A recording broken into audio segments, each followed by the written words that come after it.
నందికొట్కూరు నియోజకవర్గం దుద్యాల గ్రామంలో సుపరిపాలనలో తొలి అడుగు కార్యక్రమం జరిగింది. ఈ కార్యక్రమంలో మంత్రి డోలా బాల వీరాంజనేయ స్వామితో పాటు MLA Githa Jayasurya, TDP parliament in charge Mandra Shivanandareddy పాల్గొని ఇంటింటి ప్రచారం నిర్వహించారు. ఏడాదిలో చేసిన సంక్షేమ అభివృద్ధి కార్యక్రమాలను వివరించారు.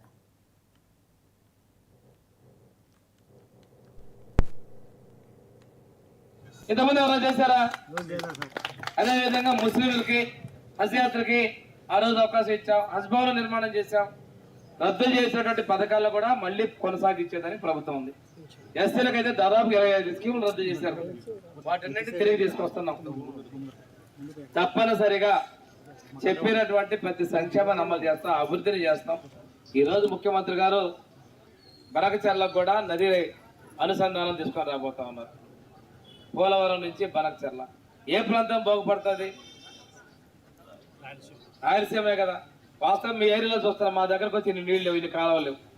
పేరుకేమో హైవే ఉంది, ఎక్కడ తూరు ప్రాంతాల్లో ఉన్నారంటారు. మా దగ్గర అయితే అంతా మెట్ట పొలాలు కూడా ఉండదు, పశువులు కూడా మేతలేదు. మీ దగ్గర చూస్తుంటే ఇన్ని కాలువలు. ఎక్కడ జాతీయం? ఆ రోజు తెలుగుదేశం ప్రభుత్వం వచ్చింది. ఇవన్నీ కూడాను మీ దగ్గరకు వచ్చారు, రకరకాల భాషలు చెప్పారమ్మా. ఆ రోజు చాలా మంది భయపడ్డారు. ఒక ఆయన రాజకీయాల్లోకి వస్తుంటే అబ్బని చాటు పెట్టుకొని 1,00,000 కోట్లు తిన్నాడు, కొడుకు ఏం చేస్తాడన్నారు. 5 ఏళ్ళు ఎక్కిచ్చారు, 154 సీట్లు ఇచ్చారు. ఇచ్చిన తర్వాత ఏం చేశాడు? అదే ప్రజలు 11 పరిమితం చేశారు. పోనీ ఎమ్మెల్యే అన్న వాళ్ళు అసెంబ్లీకి రావాలి కదమ్మా, గెలిపించిన వాళ్ళు వస్తున్నారా? రావటంలా. పోయినసారి 2019లో మేము 23 మంది గెలిచాం. అందులో నేను ఒక ఎమ్మెల్యేని. అందులో 4 లాగేసుకున్నాం. మిగతా వాళ్ళందరూ కూడా అసెంబ్లీకి వెళ్ళాం. అసెంబ్లీలో సమస్యలు మాట్లాడాం. అయినా మైక్ ఇచ్చేవాడు కాదు. చేసాం. మరి నువ్వెందుకు రావట్లా? ఆయన రాడు.